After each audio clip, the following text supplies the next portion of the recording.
World of Warfare presents the Battle of Norway.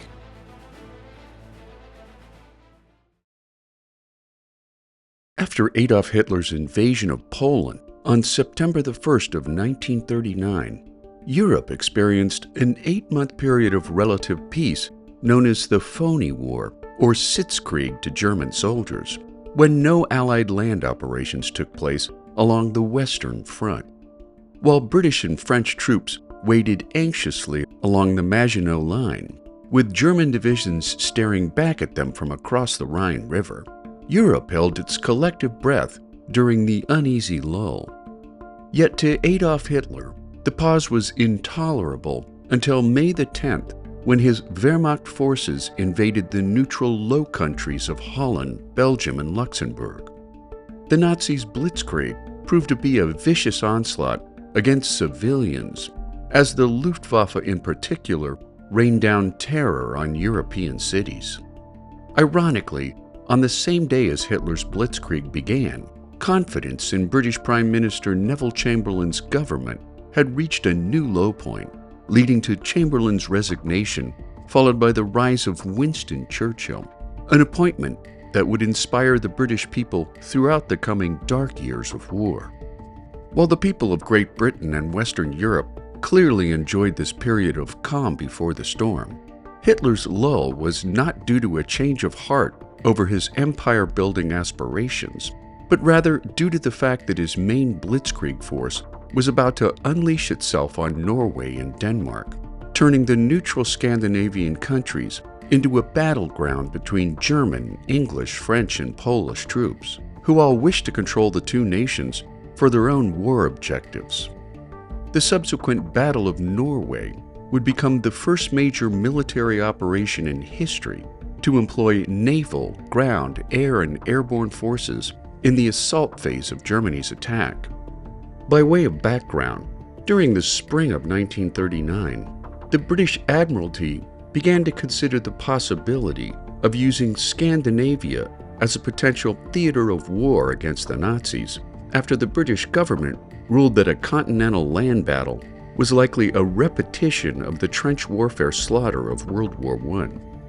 Utilizing the vastly superior resources of the Royal Navy, the plan was to blockade Scandinavian ports, in particular the port of Narvik in Norway, which was the only port that did not freeze over in winter, thereby denying the German war machine its desperately needed iron ore shipments from Sweden, which theoretically would cut off the Germans' ability to wage a mechanized war.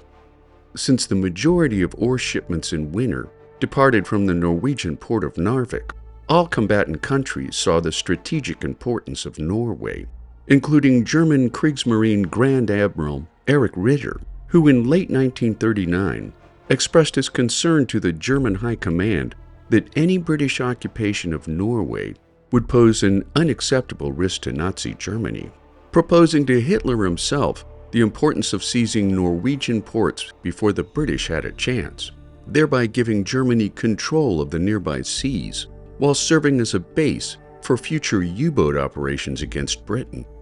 For his part, Hitler had already made his directive that the main war effort should be a land assault through the Low Countries before a full-force invasion of France. Yet once armed with the knowledge about Norway's true strategic importance, Hitler ordered his Armed Forces High Command to begin preliminary planning for an invasion of Norway.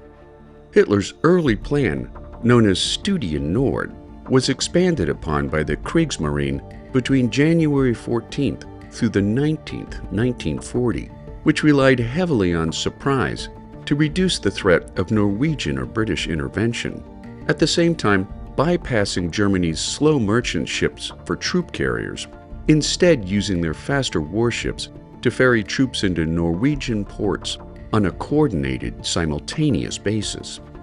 The Kriegsmarine's plan also called for a full Army Corps, including a mountain division, an airborne division, a motorized rifle brigade, and 2 infantry divisions comprising 100,000 men, focused on the capture of key Norwegian ports, including the capital city of Oslo, Bergen, Narvik, Kristiansand, and Stavanger, with plans to rapidly capture the kings of Denmark and Norway, in the hope that their imprisonment would trigger an early capitulation for both countries. On February 21st of 1940, command of ground forces was given to General Nicholas von Falkenhorst, who was familiar with Arctic warfare after fighting in Finland during the First World War. Codenamed Operation Weserübung, the plan called for an initial assault by the 21st Army, including the 3rd Mountain Division and 5 infantry divisions, in a Blitzkrieg-style attack by untested German units, while the remainder of Wehrmacht forces would follow after the first 3 divisions had been landed in each Norwegian port of interest.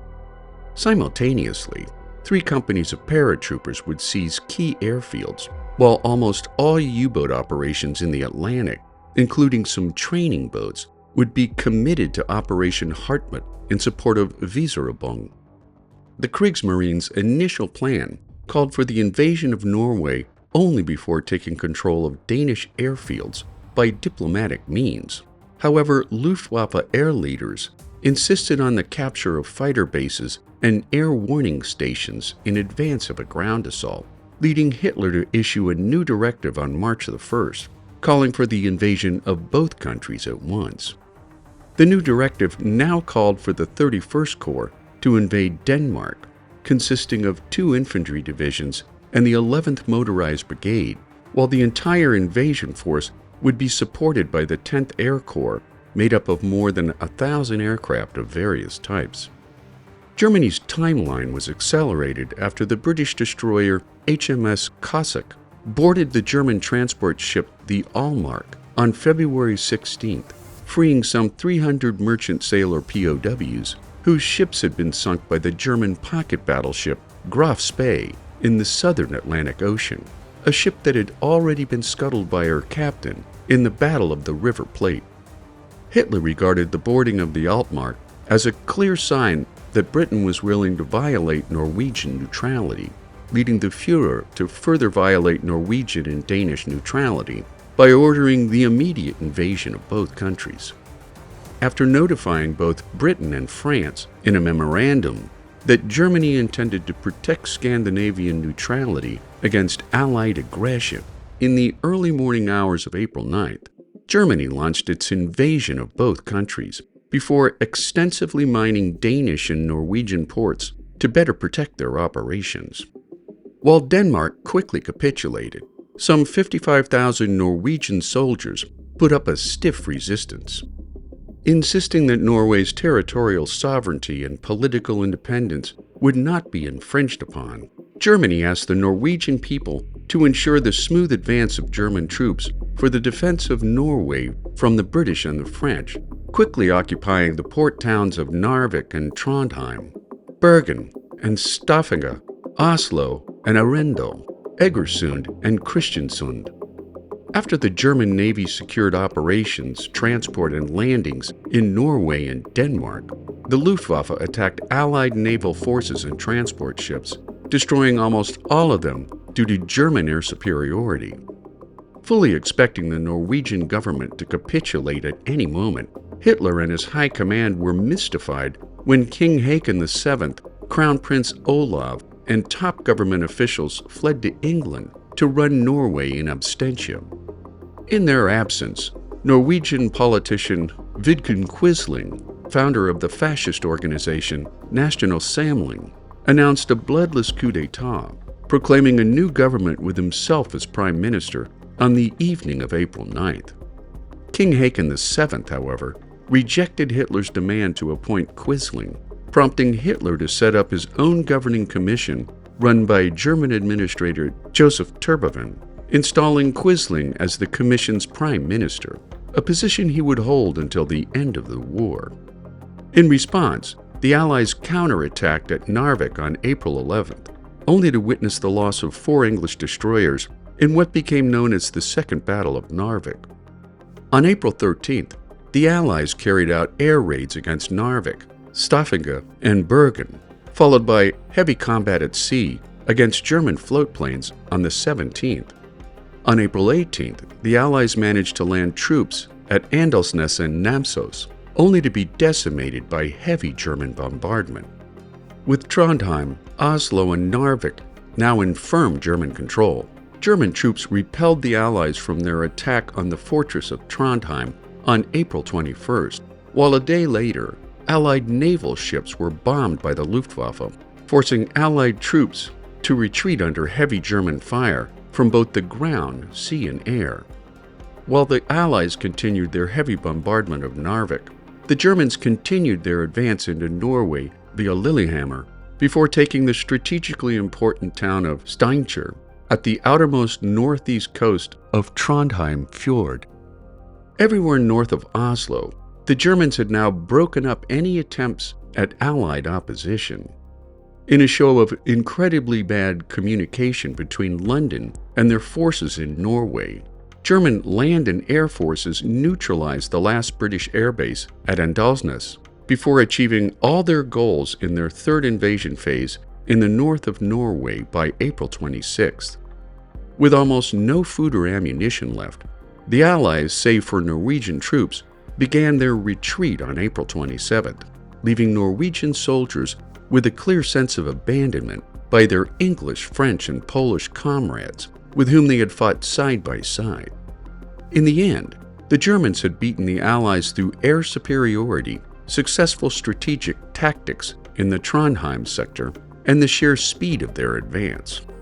On May the 4th, the German press reported that the Allies were fleeing in panic, leaving their supplies, vehicles, and wounded behind. And while the Allies succeeded in driving the Germans out of Narvik on May 28th, the deteriorating situation in continental Europe forced a British retreat from Narvik as well, which was soon retaken by the Germans on June the 9th. A day later, the Norwegian army capitulated to the Germans, who would occupy Denmark and Norway for the remainder of the war. The Battle of Norway proved to be costly to both sides of the conflict, where the Germans saw 1,317 men killed on land, 2,378 lost at sea, and 1,604 wounded, at a cost of 1 heavy cruiser, 2 light cruisers, 10 destroyers, and 6 U-boats. They also lost 2 torpedo boats, 15 light naval units, 21 transport ships, and 240 aircraft, while the Allies suffered 3,262 killed, wounded, or missing, with an additional 2,500 lost at sea. They also lost 1 aircraft carrier, 1 heavy cruiser, 1 light cruiser, 9 destroyers, 1 submarine, and 112 aircraft, while the Norwegians lost 107 naval ships sunk or captured, and 70 merchant ships and transports sunk, making the Battle of Norway yet another loss in the Allies' humiliating string of defeats during the early months of the Second World War.